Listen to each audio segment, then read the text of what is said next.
Mixed martial arts fighting remains banned in New York State. Now lawmakers are bringing a bill to legalize it back to Albany.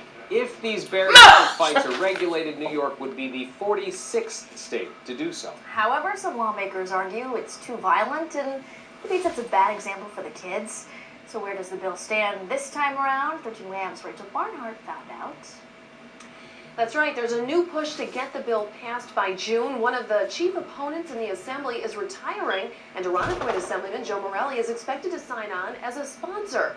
Local MMA fighters have long wanted to fight here at home.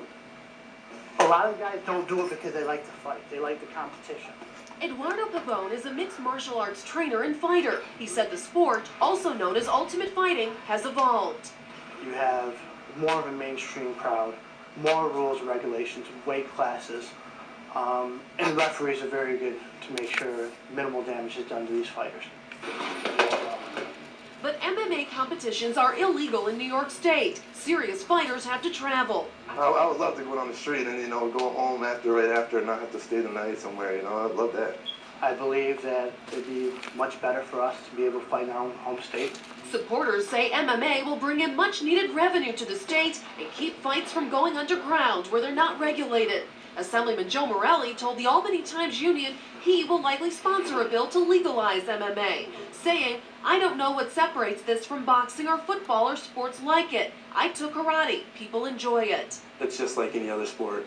You build a team and a family, and you develop a relationship with your coach.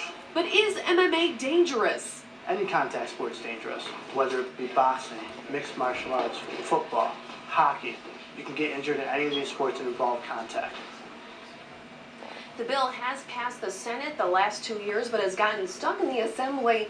The governor has not taken a position. Meantime, a Rochester native, John Jones, is a UFC champion fighting for his title later this month, not in New York, in Atlanta, Georgia. Rachel Barnhart, 13 WHAM News. Well, Rachel, thank you. Rick Santorum's just